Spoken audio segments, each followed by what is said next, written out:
Hello there and welcome back to my channel. So today I'm going to be going over I Still Know What You Did Last Summer, the sequel to I Know What You Did Last Summer. And this is awesome. It's kind of like an alternate Scream. I love this franchise. It's kind of a shame it doesn't continue past what it does and that they haven't done something new with it. So part 2 picks up exactly where the first one leaves off. So technically at the end of the first one, it's a year after the first movie's incidents and she's in college. And she ends up getting got. But it turns out that that was just a nightmare.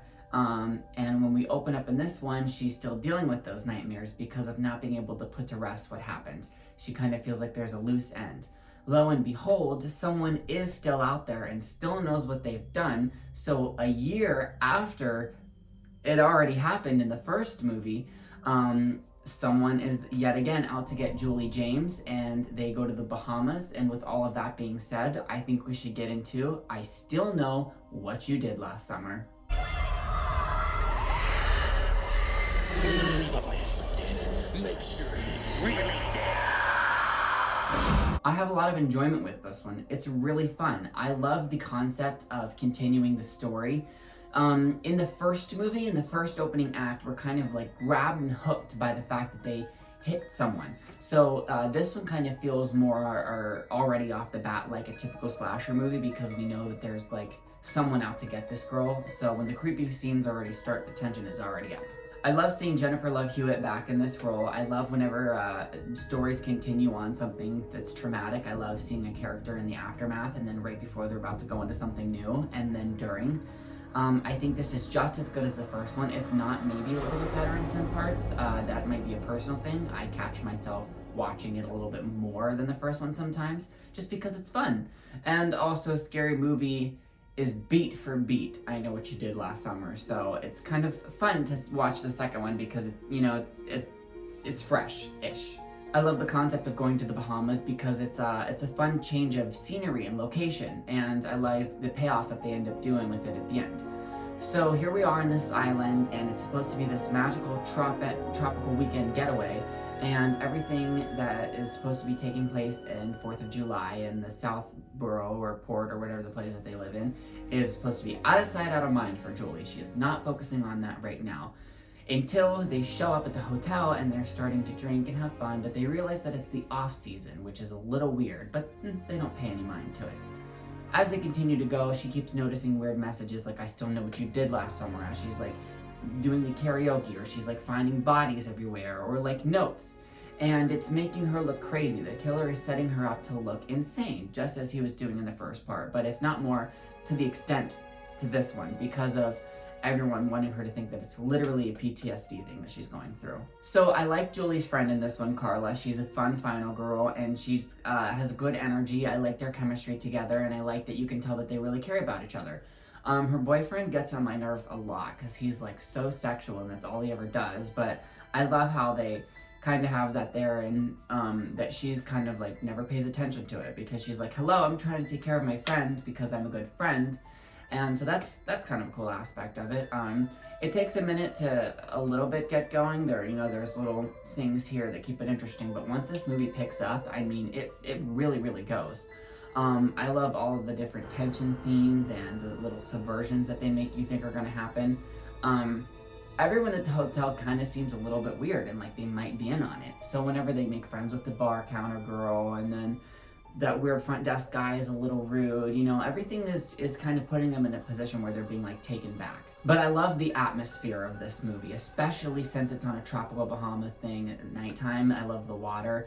When we're at the dock and that guy gets killed, oh, it's so brutal and I love it. Jack Black happens to be in this movie, which to me is kind of like a comedic relief. Thank God he's not in it all that much. So whenever his character gets killed off, that's really fun. And it's really violent and gruesome. I love that they make the fisherman killer in this one just as scary and menacing in the first one, if not even more. I love, like I said, once this movie starts picking up and there's like death scene after death scene, the maid gets slaughtered and slashed, and he like hooks her up and carries her into the other room. And as they're running around, they find like the dock guy in the closet, and they just keep stumbling upon all of these dead bodies, and it's really very scary, especially whenever they've kind of gone through the part where they were tanning, and Julie gets locked in the sunbathing bed. This is where it's kind of proving that like there's someone else on the island, that they're not alone, that this is not a coincidence that they're here on off season, and someone is out trying to get them. Now, when some of these final chase scenes are going down, I really happen to love how they're going like up and down and around, and the boyfriend gets murdered because he drops from the ceiling. Thank goodness, he was so annoying. But it also gives for really good kills, and I love how they're going up the stairs and through the ceiling. That is a really good tension and chase scene. I love whenever a character feels like they're really in danger, and I love the whole, going through the ceiling and then Carla being thrown through the glass window ceiling and landing on the bed. And he's about to get her, and they're running down the hall, and she goes out the window and onto the roof. I just love that she is a strong woman, and I love that this is one of the first times I can recognize a color of character fighting back this hard. She puts up a fight, and she does not give up, and she doesn't do anything stupid, and I like that she is a smart, likable character. That's awesome. Anyway, it's raining and storming, and I love that iconic like dock moment right like they have right before all these like slasher things go down, and once Carla's up on that glass roof and falls through, that's another scene. This whole tension was this is one of the longest chase scenes I can recall, and it's I Know What You Did Last Summer is really good for that. They kind of had that in the first movie when it came to Helen's death. So when it came to this one, I thought, oh my god, is this girl going to go through all of these things and then still not make it? But she ends up making it, and that's awesome. For now. The fisherman is showing up again, and he kills the bar girl and somebody else, and as it keeps progressing, it ends up getting Julie and Will alone. And Will seemed like a nice guy. Like, throughout the whole movie, he was like, kind of had a crush on her and like wanting to be nice to her and like be by her side and make sure that she's okay. But as the story goes on, one of the guys ends up hitting him over the head, and you're thinking like, oh no, like the hotel staff guy is like in on this. And we get the revelation moments later that Will Benson is Ben Willis's son. Will Benson, Ben's son, Ben Willis. Anyway, yeah, it's a crazy callback, and I love that after Scream had happened, and obviously like the first Scream and the first Scream and the first I Know What You Did Last Summer were written by the same people. And so I love the kind of like how Scream changed things, and it kind of adds that like who did it factor. And on top of the one fisherman hook killer, there was a surprise identity reveal. It turns out there was also two killers. We weren't expecting that. I love the dynamic and the upped up things that they end up, paying off, because I was not expecting that. I actually just showed this to my boyfriend the other night, and I completely forgot a lot of the things that happened. That's just something that's so good about this movie is, for whatever reason, I can remember never remembering that it's Will and that there's a twist, because they always just remember, oh yeah, the guy from I Know What You Did Last Summer doesn't actually die, he just comes back in the second one. I don't know why I forget that there's that twist, and honestly, it makes it really fun for me. Can you imagine, like, forgetting that and being surprised every time? I wish I could do that with Scream, Like, that's fucking awesome. I love that Jennifer Love Hewitt is a strong character, and that whenever she's screaming in the rain, she's like, this is not gonna be my grave, this is not where I'm dying tonight.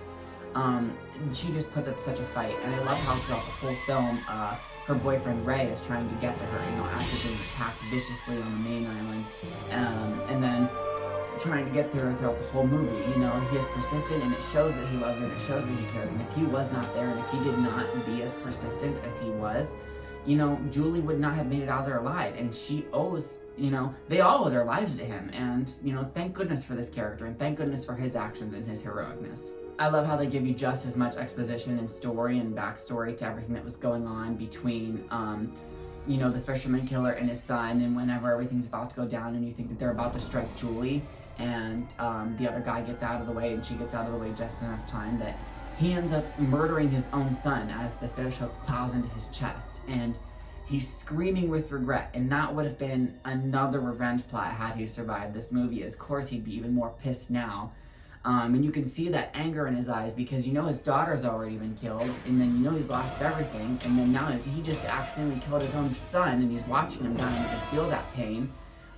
And it just makes for this whole, great tension, but also like this kind of like payback thing. And they deserved it. They had it coming, and I like that, you know, Julie didn't actually end up having to defend herself against anyone again, because you know how that, you know, plagued such a toll on her emotional, mental part of herself. So whenever they come out of this, it really does feel like she is gonna be okay. And we find out that her best friend Carla survived, and that's what I was talking about, how I love this. This is one of the few times I can think about a person of color surviving the slashing, and I really think we need to get better about that. But the fact that this was back then is still not an excuse, but it was a little ahead of its time, and I wish that the world could be different like that. You know, even in Scream 2, Sydney's roommate Hallie doesn't even make it.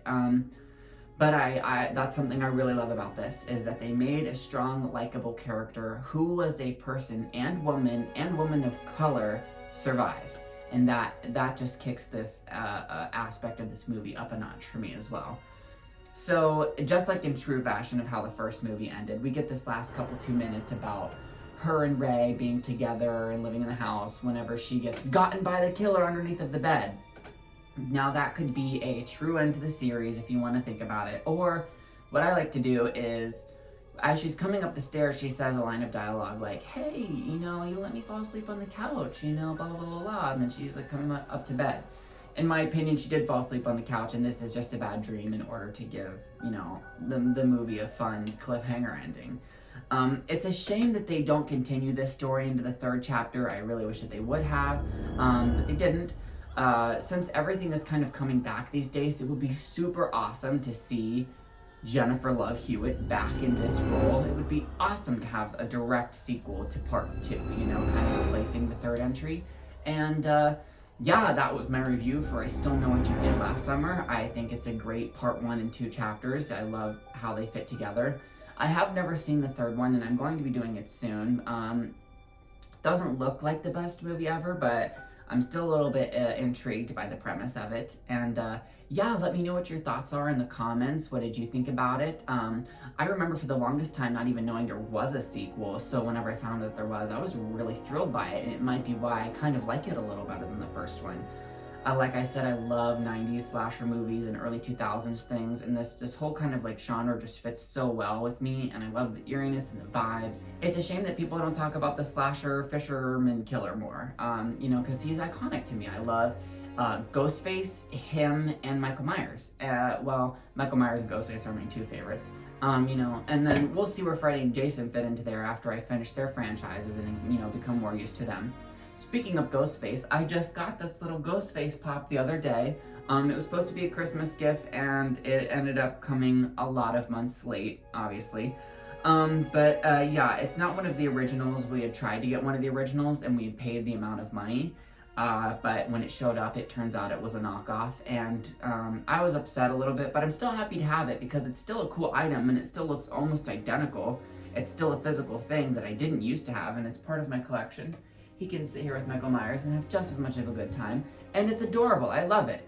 But yeah, I told them that was not cool. It's literally illegal. It's false advertising because they had multiple pictures of what it was supposed to be, and it wasn't. And so I ended up getting a full refund. So yay, free Ghostface pop for my collection.